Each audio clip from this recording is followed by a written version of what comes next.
The great hall on Kepler Prime buzzed with nervous energy. Representatives from across the galaxy sat in their designated seats, each species keeping to their own section. The emergency meeting had been called 3 days ago, and everyone knew why they were here. Admiral Jake Morrison watched the proceedings through a quantum link from Earth's command station. His weathered face showed no emotion, but his hands gripped the armrests of his chair. Beside him, Dr. Lisa Grant adjusted her diplomatic robes one last time before stepping up to Earth's small podium in the hall. The void swarm had already destroyed the outer rim colonies. 3 entire star systems were gone, consumed by machines that left nothing behind but empty space. The threat was unlike anything the galaxy had ever seen. "The session will now begin," announced the Altarian Chancellor, his blue skin gleaming under the hall's lights. "We face a crisis that threatens all life in our galaxy." One by one, the great powers spoke. The Zephyrians, masters of energy who had lived for thousands of years, were the first to deliver bad news. Their representative, a tall being made of pure light, spoke in a voice like wind chimes. "The Zephyrian collective has analyzed the threat. We cannot stop this enemy. We will retreat to our core worlds and protect what we can." Murmurs filled the hall. If the ancient Zephyrians were giving up, what hope did anyone else have? The Corvan Empire spoke next. These were warriors who had conquered half the galaxy's military conflicts. Their general, covered in battle scars, stood with his massive arms crossed. "The Empire has never retreated from any battle. But this is not a battle. This is extinction. We will pull back our fleets to defend our homeworld." More whispers spread through the chamber. Species after species stood to announce their withdrawal. The Nexari collective, with technology that seemed like magic, declared they would flee to the galaxy's outer edge. The crystal beings of Andros stated they would hide in their underground cities. Even the peaceful flower people, who had never harmed anyone, said they would run to distant safe zones. Dr. Grant felt her heart sink with each announcement. 37 years ago, Earth had joined this galactic community with such hope. Humans had always been treated as the new kids, the primitive ones who had barely learned to travel between stars. But they had contributed what they could. Raw materials, labor, soldiers for peacekeeping missions. Now, when Earth needed help the most, everyone was running away. Finally, it was Earth's turn to speak. Dr. Grant stepped forward, her voice carrying across the silent hall. "The human delegation requests aid from our galactic partners. We ask for shared technology, military support, or at minimum coordination of our defense efforts against the void swarm." The silence that followed was deafening. Then slowly the Altarian Chancellor stood. His ancient eyes looked down at the human representative with something that might have been pity. "Request denied." Dr. Grant felt the words hit her like a physical blow. "But surely we can work together. If all our species combine our strength—" "No!" The Chancellor's voice cut through her words. "Humanity lacks the necessary advancement for this conflict. Your species is too young, too primitive. Your participation would only waste resources that could save more developed civilizations." From his seat on the Nexari section, their representative added his own thoughts. "Humans fight with emotion instead of logic. They make poor tactical decisions. In a crisis like this, we cannot afford such inefficiency." The Corvan general nodded in agreement. "Human soldiers are brave but foolish. They take unnecessary risks to save individuals instead of preserving the group. This weakness would doom any joint operation." Dr. Grant looked around the hall, searching for even one friendly face. She found none. Every species that had once called humanity their allies now looked at her with the same expression: polite dismissal. "Then we ask only for the information we need to defend ourselves," she said, trying to keep the desperation out of her voice. "Also denied," the Chancellor replied. "Advanced weapons technology shared with your species could be captured by the swarm and used against other survivors. The risk is too great." On Earth, Admiral Morrison stood up from his chair so quickly that it fell backward. His staff in the command center had never seen him lose his composure, but now his face was red with anger. 40 years, he said to no one in particular. 40 years we've been their allies." Captain Ben Walsh, commander of the Starship Defiance, shook his head. "Not allies, sir. We were never allies. We were just useful." Back on Kepler Prime, the final blow was coming. The Chancellor raised his hand for silence, then spoke the words that would echo through human history. "By unanimous vote of the Galactic Council, Earth is hereby expelled from all mutual defense treaties. All communication channels between human space and the galactic network will be severed immediately. Humanity will face this crisis alone. Dr. Grant stood frozen at her podium.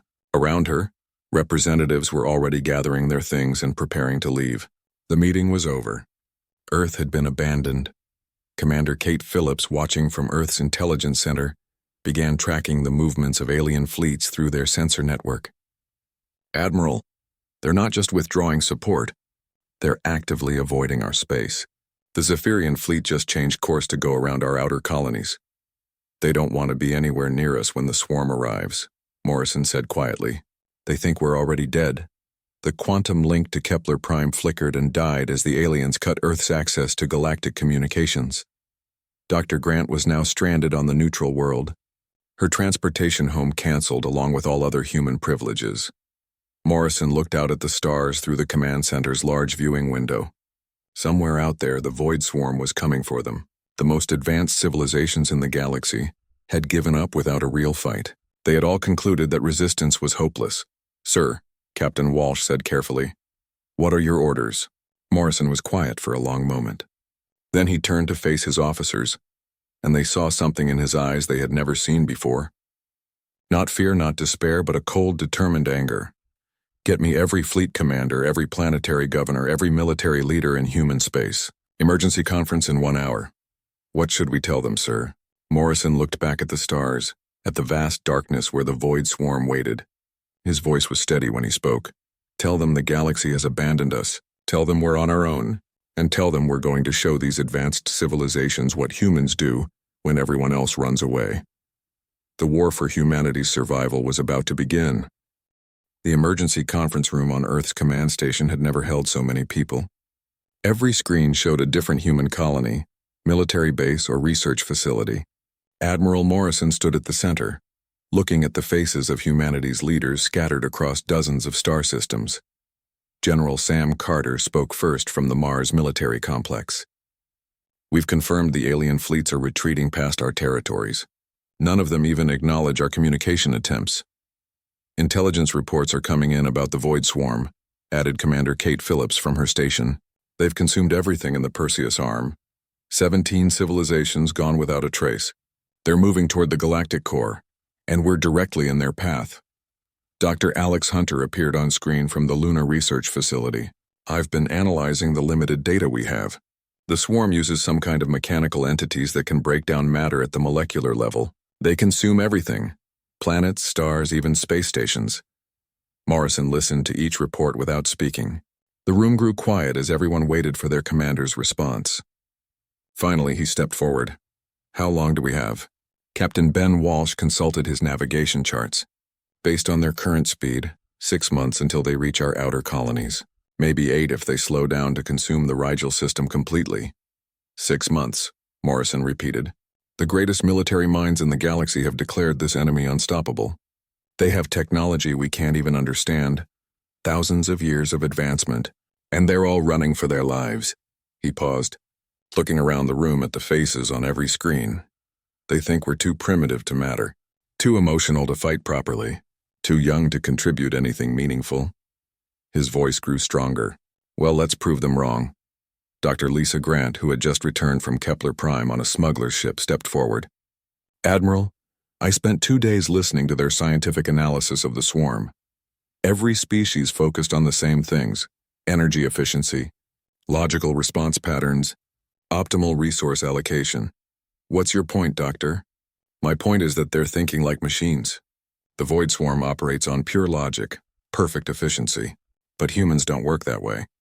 We're messy, unpredictable, and we make decisions that don't always make sense. General Carter leaned forward on his screen. You're suggesting our weaknesses might actually be strengths? Exactly. The swarm expects rational behavior, efficient tactics, logical resource management. What if we give them the opposite? Morrison began to pace, his mind working through the implications. What do you need? Everything, Dr. Grant said. Every scientist, every engineer, every tactical expert we have.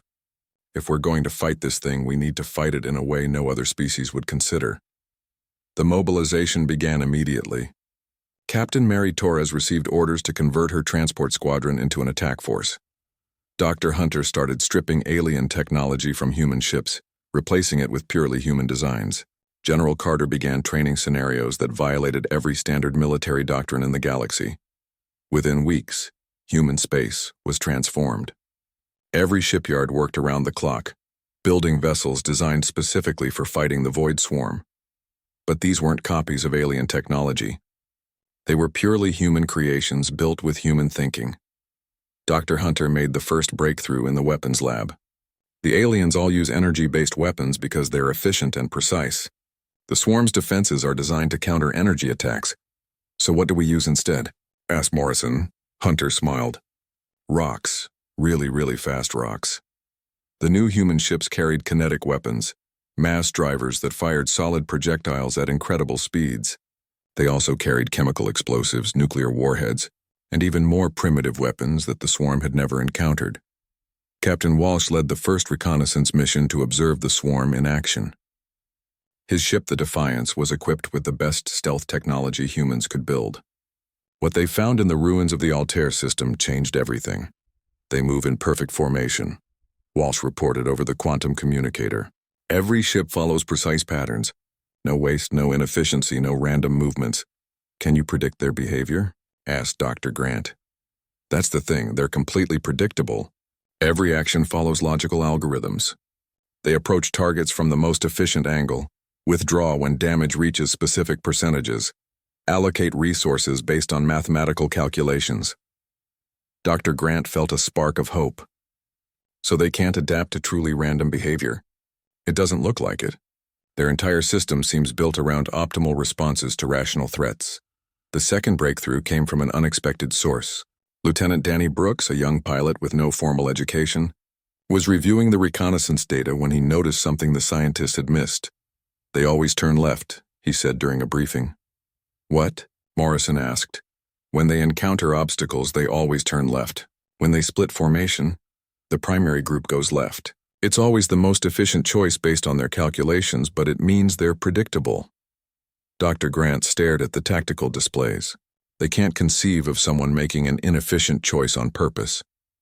Training began for tactics that would horrify traditional military leaders. Pilots learned to fly in chaotic patterns that wasted fuel, but confused enemy targeting systems. Soldiers practiced holding indefensible positions longer than logic would dictate. Ship captains studied how to make decisions based on emotion rather than tactical advantage.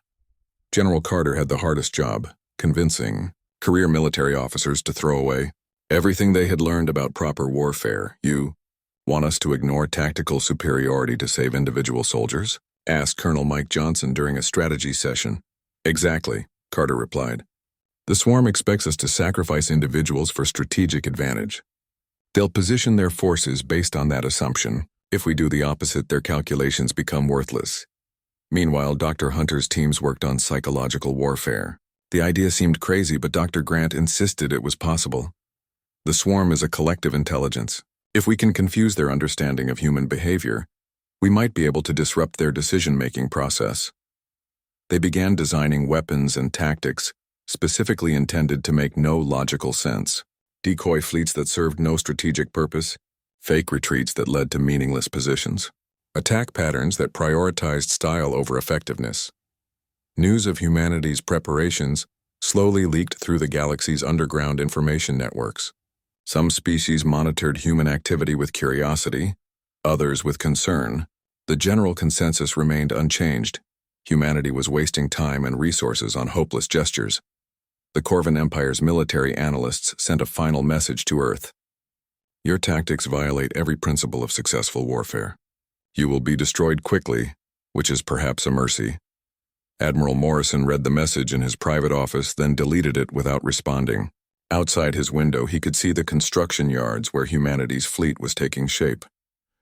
They weren't the sleekest ships or the most advanced, but they were built with something the galaxy had forgotten: the willingness to fight impossible odds. Commander Kate Phillips entered with the latest intelligence reports. Sir, the swarm has reached the outer edge of human space. First contact in 3 weeks. Morrison nodded slowly. Are we ready? As ready as we can be, sir. The fleet is assembled, the tactics are trained, and every human world knows what's coming. Morrison stood and walked to his communication console. He opened a channel to every human facility in known space: military bases, civilian colonies, research stations, mining operations, even the smallest outposts. This is Admiral Morrison. In 3 weeks, we face an enemy that has terrified the greatest civilizations in the galaxy. They think we're too primitive to matter, too weak to resist, too illogical to be worth their concern. He paused, looking out at the stars where his enemy waited. They're about to learn what happens when you underestimate humanity. We may not be the strongest or the smartest, but we're still here when everyone else has run away. And we're going to show them that sometimes the most illogical thing you can do is exactly the right thing. The war was about to begin. The first alarm sounded at 0347 hours on New Geneva Colony. Captain Ben Walsh was already awake in his command chair aboard the Defiance, watching the sensor readings with grim fascination. The Void Swarm had arrived ahead of schedule. Contact bearing 27 Mark IV, reported his sensor officer. Multiple vessels, unknown configuration. They're big, sir. Through the main view screen, Walsh could see them emerging from hyperspace. The swarm ships looked like geometric nightmares, perfect spheres covered in mechanical appendages that moved with clockwork precision. They arranged themselves in a flawless formation and began advancing toward New Geneva at exactly the speed their algorithms had calculated as optimal. On the planet below, Colonel Mike Johnson was coordinating the evacuation of 50,000 colonists. His Marines moved through the settlements with practiced efficiency, but something was different about their approach. Instead of following standard evacuation protocols, they were deliberately choosing the least efficient routes. "Sir, we could save 6 hours if we use the main transport hub," reported Sergeant Paul Davis. Johnson shook his head. "No, we take the long way around. Make it look like we're disorganized and confused." The Marine sergeant looked puzzled but followed orders. The evacuation proceeded in a pattern that would make any military academy instructor cringe. Units doubling back on themselves, transport ships taking roundabout routes, supply convoys heading in the wrong direction before correcting course. From their command ships, the Void Swarm observed the chaotic human response and adjusted their attack patterns accordingly. Their algorithms calculated the most efficient way to trap the fleeing humans and prevent their escape. It was exactly what Admiral Morrison had hoped they would do. Captain Mary Torres led the first fighter squadron to engage the enemy. Her pilots had trained for months in tactics that violated every rule of space combat. Instead of maintaining formation, they scattered in random directions. Instead of concentrating fire on target priorities, they attacked whatever caught their attention. "Remember," Torres broadcast to her squadron, "we're not trying to win this fight. We're trying to confuse them." Lieutenant Danny Brooks took her words to heart. His fighter spiraled through a series of aerobatic maneuvers that served no tactical purpose except to look impressive. The swarm fighters trying to intercept him kept calculating the most logical direction for his next move. But Danny wasn't making logical choices. "Torres to all units," the captain called out. "Pattern Gamma 7. Make it emotional." Pattern Gamma 7 was perhaps the strangest military maneuver ever devised. The fighters began flying in formations that represented human emotions. Love hearts, smiley faces, even crude hand gestures that would have been offensive if anyone in the swarm had understood human culture. The Void Swarm's response was immediate and telling. Their perfect formations began to waver as their targeting computers struggled to predict movements that followed no recognizable pattern. For the first time in their conquest of the galaxy, their efficiency ratings dropped below optimal levels. Commander Rachel Stone monitored the battle from the engine room of the Defiance. Her job was to keep the ship running while Captain Walsh performed maneuvers that should have torn the vessel apart. The captain was deliberately overloading systems, running power through circuits at dangerous levels, and pushing the engines far beyond their rated capacity. "Captain," Stone called over the intercom, "we're redlining every system on the ship. This is insane." "That's the point, Commander," Walsh replied. "Keep her together for another 10 minutes. The Defiance wasn't trying to outfight the swarm vessels pursuing her. Instead, she was performing a complex dance designed to waste the enemy's time and resources. Walsh would accelerate toward a swarm ship as if making an attack run, then veer off at the last second to chase a different target.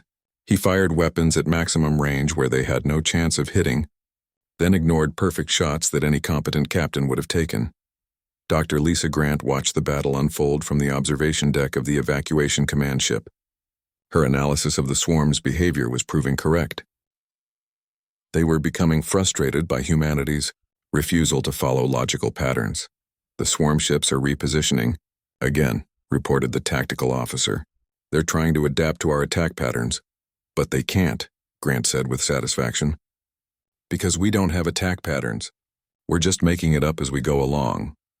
On the surface of New Geneva, Colonel Johnson's Marines were fighting the strangest defensive action in military history. Instead of holding strategic positions, they defended locations that had sentimental value. The first building constructed on the colony, the memorial park for fallen settlers, the small chapel where colonists held weddings, the swarm's ground forces, mechanical spiders the size of tanks, moved to counter what they assumed were tactically significant positions. When they discovered the humans were defending a flower garden, with the same determination they showed for a communications hub, their behavior algorithms began generating error messages. Fall back to the secondary school, Johnson ordered his troops. Sir, the school has no strategic value, replied his lieutenant. Exactly. That's why we're defending it. The retreat from New Geneva became a masterpiece of controlled chaos. Human ships limped away from the battle, many of them genuinely damaged but others just pretending to be crippled. The evacuation fleet took a wandering route through 3 different star systems, seemingly lost and confused. Dr. Alex Hunter's new weapons were finally getting their field test. The kinetic projectiles proved devastatingly effective against swarm ships designed to deflect energy weapons. One human destroyer, the Liberty, scored a direct hit on a swarm vessel with what was essentially a giant steel ball fired at incredible speed. The swarm ship's shields, optimized for energy absorption, did nothing to stop the crude projectile. The ball punched straight through the vessel's hull and continued out the other side, leaving a perfectly round hole and causing massive internal damage. Confirmed kill on target 7, reported the Liberty's captain. The big rock strategy actually works, but the cost was severe. Humanity lost 12 ships in the battle, and the New Geneva colony was completely evacuated. The planet itself would be consumed by the swarm within days. By any traditional measure, it was a defeat. Yet something had changed. The swarm's advance had been delayed by 18 hours. Not much, but more than any other species had managed. Their perfect efficiency had been disrupted. Most importantly, their behavior algorithms were starting to show signs of strain. Admiral Morrison received the battle reports in his command center. The numbers looked grim. Heavy losses, territory abandoned, enemy barely scratched. But buried in the tactical analysis were small signs of hope. Their response time to our maneuvers increased by 12% during the engagement, reported Commander Kate Phillips. They're having to recalculate their algorithms in real time. Captain Walsh, his ship barely held together after the battle, added his observations. Sir, they're learning our tactics, but they're learning the wrong lessons. They keep trying to find patterns where none exist. Dr. Grant nodded in agreement. We're teaching them to expect irrational behavior from humans. But every time they adapt to our irrationality, we just become irrational in a different way. Morrison studied the tactical displays, showing the swarm's continued advance. New Geneva was gone, but its sacrifice had bought them something precious: information about their enemy's weaknesses. How long until they reached the next colony? 4 days, Walsh replied. Eden Station has 60,000 civilians. Morrison was quiet for a moment, then activated the communication system. All commands prepare for Phase 2. We're going to give them something even more confusing than New Geneva. What's that, sir? Asked Phillips. Morrison looked at the star chart showing the swarm's relentless advance toward Earth. We're going to show them what happens when humans get angry. The news of New Geneva's fall spread through the remaining human colonies. But instead of despair, there was something else in the messages flooding the communication networks. The colonists had seen the battle recordings. They had watched human pilots perform impossible maneuvers, human soldiers defend meaningless positions, and human ships fight with weapons made of simple metal and determination. For the first time since the crisis began, humanity was fighting back, and while they were losing in a way that confused and frustrated an enemy accustomed to easy victories. The Void Swarm continued its advance, but their perfect efficiency was already beginning to crack. They had encountered something they had never faced before: an enemy that refused to behave logically. The war for humanity's survival had truly begun. Dr. Emma Wright stared at the captured swarm technology for the third sleepless night in a row. The quantum physicist had been analyzing the wreckage from the New Geneva battle, and what she found made her hands shake with excitement and terror. "Admiral Morrison, you need to see this immediately," she called through the communication system. Morrison arrived at the Lunar Research Facility within hours, along with Dr. Grant and Captain Walsh. The laboratory was filled with fragments of swarm machinery, each piece humming with alien energy patterns. "They're all connected," Wright explained, pointing to her displays. "Every swarm unit, from the smallest fighter to their massive command ships, operates through quantum entanglement networks. They share information instantaneously across the entire fleet." Dr. Grant leaned forward. "That explains their perfect coordination. But what's the weakness?" Wright activated a holographic display showing quantum wave patterns. "The entanglement operates on specific frequencies. If we could generate the right electromagnetic pulse at the exact resonance frequency, we could disrupt their entire network simultaneously." Morrison studied the technical readouts. "What would that require?" "Everything," Wright said quietly. "Every power plant on Earth, every reactor core in our fleet, every energy source in human space. We'd have to coordinate a simultaneous pulse across dozens of star systems. And we'd only get one chance," Captain Walsh whistled low. "Because after the pulse, we'd have no power left for weapons or shields." "Exactly. If it doesn't work completely, we'd be defenseless against their counterattack." Morrison was quiet for several minutes, processing the implications. Outside the laboratory windows, he could see Earth's moon scarred by construction projects, emergency shipyards building humanity's last desperate fleet. "How long to set it up?" 3 weeks minimum. "But Admiral, there's something else." Wright pulled up another display. "Even if we disrupt their quantum network, we still need to get close enough to their command ships to plant the resonance amplifiers. Someone would have to perform suicide missions to install the devices manually." Dr. Grant looked at the tactical requirements. The amplifiers would need to be placed on at least 50 different swarm vessels, all within a 6-hour window. "It's impossible," Walsh said bluntly. "No pilot could survive those kinds of missions." Morrison turned to look at Earth through the laboratory's viewing port. The blue world that had been abandoned by the galaxy, written off as too primitive to matter. In 3 weeks, the void swarm would reach humanity's core systems. Earth itself would be next. "Start the preparations," he ordered. "I'll handle the mission assignments." The next 3 weeks transformed human space into a massive construction project. Every available person worked on Wright's quantum pulse generators. Civilian factories converted to military production.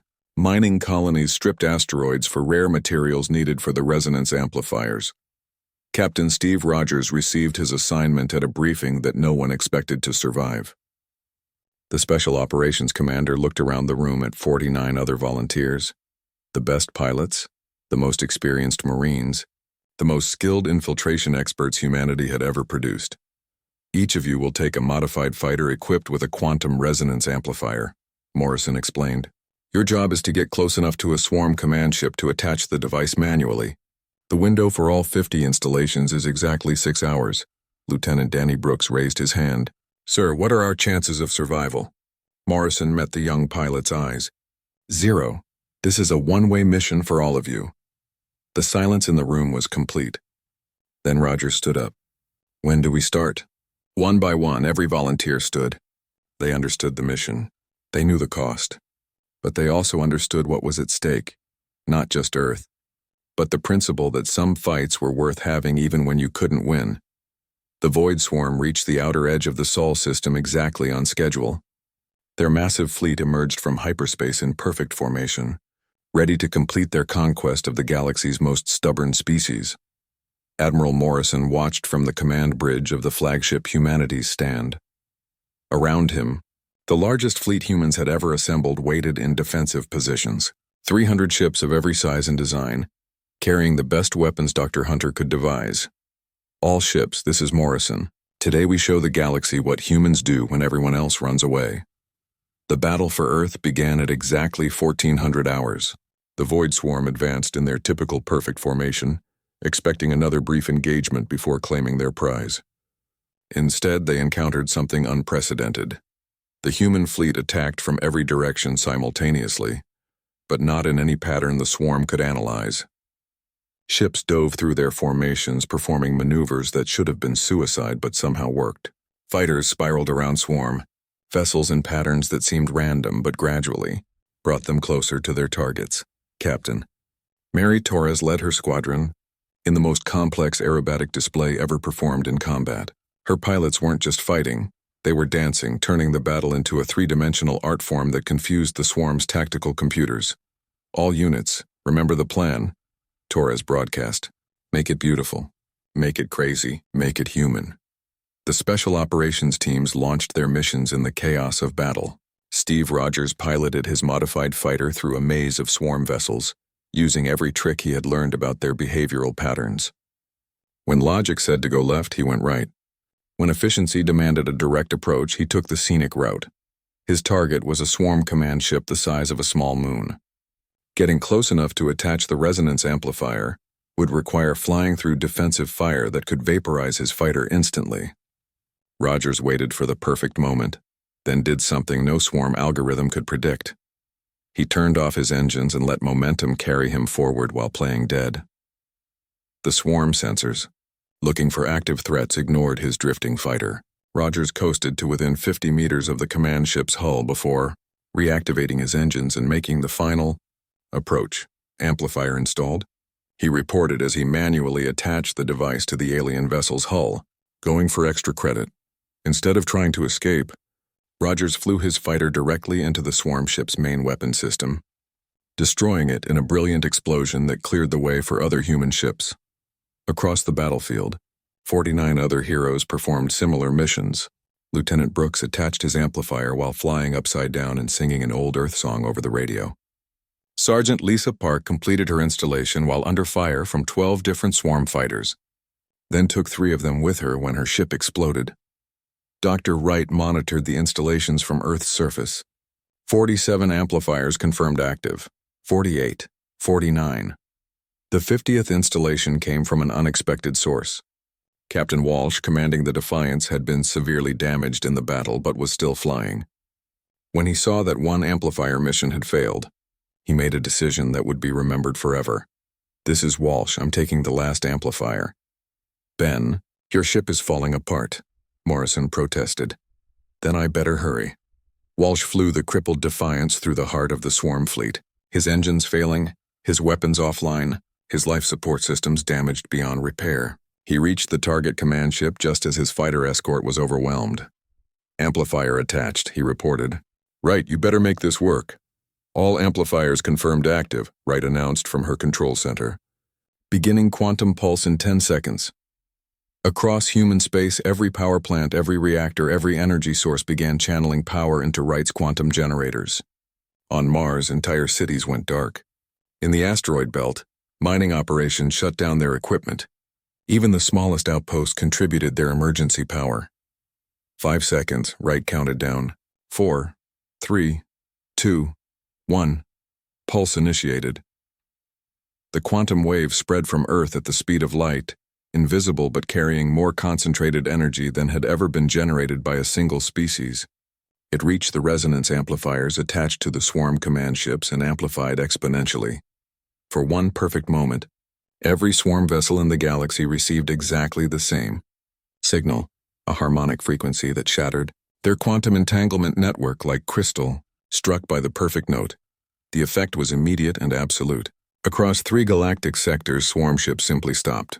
Their perfect formations collapsed as individual vessels lost connection with the collective intelligence that had guided them. Without the network, they were just machines programmed for simple tasks. The massive command ships, their quantum brains severed from the network, began shutting down critical systems.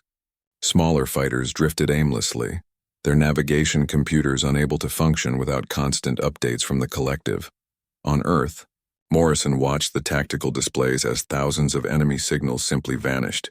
The Void Swarm, the terror of the galaxy, had been reduced to lifeless metal floating in space. "Pulse successful," Wright reported, her voice shaking with exhaustion and disbelief. "Network disruption confirmed across all monitored sectors." The human fleet, what remained of it, slowly came to realize they had won. The impossible victory had cost them everything, their power grid. 3 months after the Void Swarm's defeat, Earth was still dark. The quantum pulse had drained every power source on the planet, leaving cities without electricity and orbital stations running on emergency batteries. But in the ruins of humanity's greatest victory, something unexpected began to happen. Ambassador Helen Cross stood on the observation deck of the rebuilt orbital station, watching alien ships arrive in Earth's system. Not the fleeing vessels that had passed by during the crisis, but diplomatic transports flying flags of peaceful intent. The same species that had abandoned humanity were now requesting permission to approach. Another delegation just entered sensor range, reported Communications Officer Tom Bradley. That makes 12 different species in the past week. Admiral Morrison, his hair now completely gray from the stress of the war, reviewed the diplomatic requests with a mixture of amusement and irritation. The Zephyrians wanted to establish an embassy. The Corvan Empire offered military alliance. Even the proud Nixari Collective was requesting trade agreements. Funny how quickly we went from too primitive to help to honored allies. Morrison commented to Dr. Grant, who had been promoted to Earth's first galactic ambassador. Dr. Grant looked through the stack of diplomatic messages. They're offering us everything we asked for during the crisis. Advanced technology, territory, preferential trade status. The Altarian Chancellor even sent a personal apology. The first formal meeting took place on the rebuilt Kepler Prime Station. Dr. Grant walked into the same chamber where Earth had been abandoned. But this time the atmosphere was completely different. Representatives from dozens of species stood when she entered, showing respect that had been unthinkable just months before. The Altarian Chancellor, the same being who had dismissed humanity as too primitive to help, stepped forward with what appeared to be genuine humility. Ambassador Grant, on behalf of the Galactic Council, I must express our deepest gratitude for humanity's actions. You have saved civilizations that wrote you off as insignificant. Grant took her place at the central podium, not the small side platform Earth had been assigned before, but the position of honor usually reserved for the most powerful species. Thank you, Chancellor.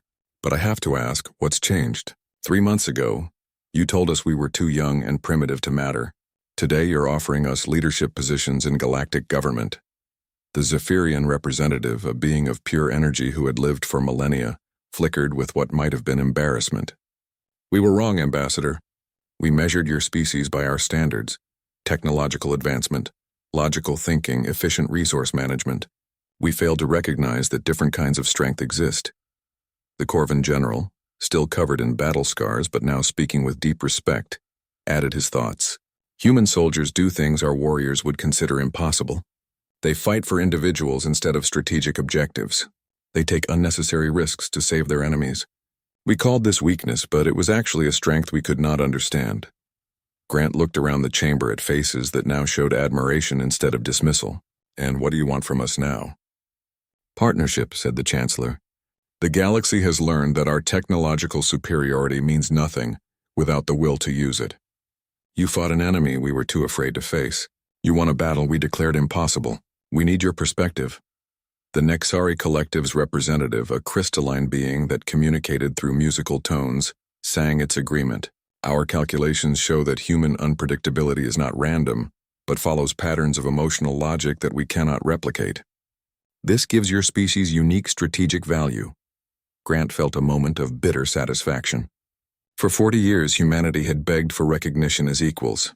Now they were being offered positions as leaders, all because they had done what no one else would do: stand and fight when everyone else ran away. What specific arrangements are you proposing? The offers were generous beyond anything Earth had ever imagined.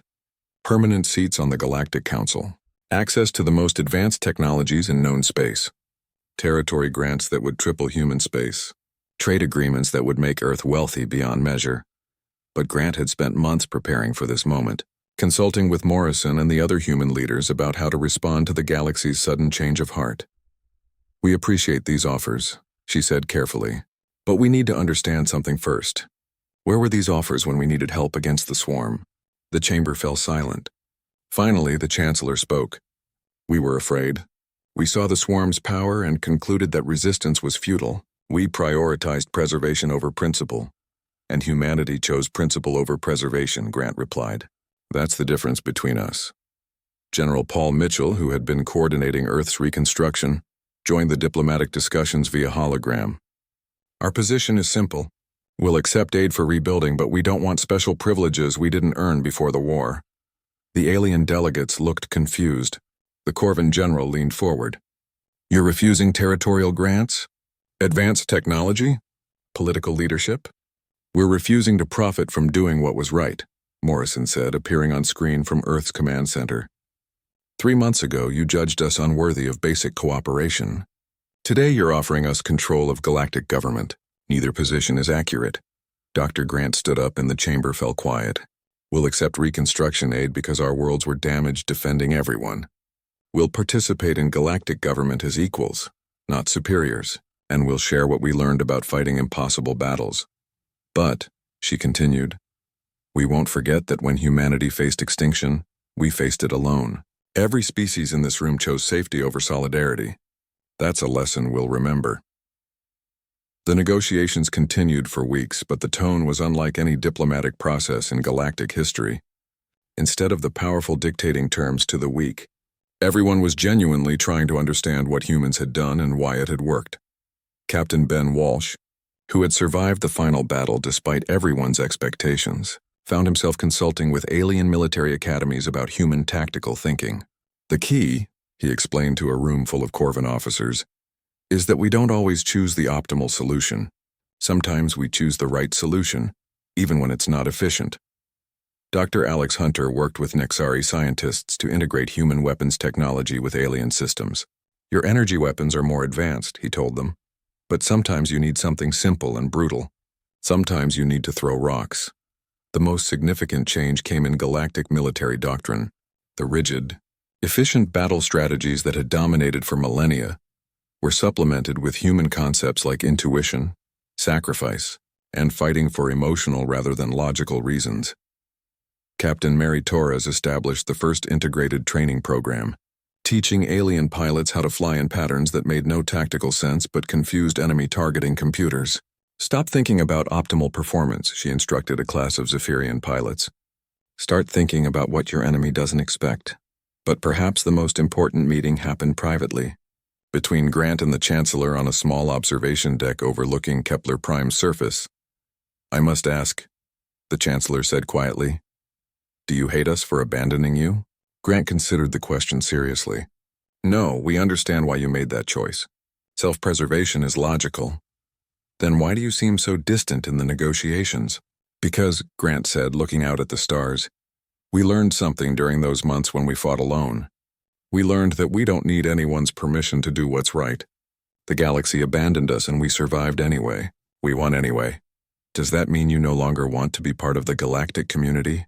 Grant smiled, but it was a different smile than she might have worn before the war. We want to be part of it, but as ourselves. Not as junior partners grateful for scraps and not as conquering heroes demanding tribute. Just as humans doing what humans do, which is fighting when fighting needs to be done, standing when others fall, protecting those who can't protect themselves. She paused. Even when those same people wrote us off as too primitive to matter. The final treaty was signed 6 months after the Swarm's defeat.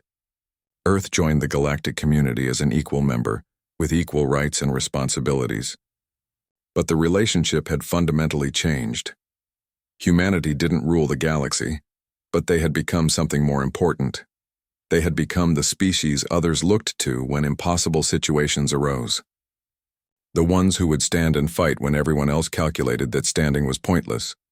Admiral Morrison received the final report on reconstruction efforts while standing in his rebuilt command center. Earth's power grid was fully restored. The fleet was stronger than ever.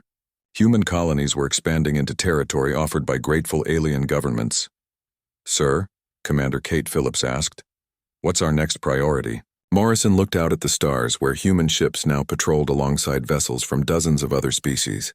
The galaxy was safer, stronger, and more united than it had been in centuries. Same as always, Commander. We keep watch. We stay ready. And if something threatens the galaxy again, we make sure it knows what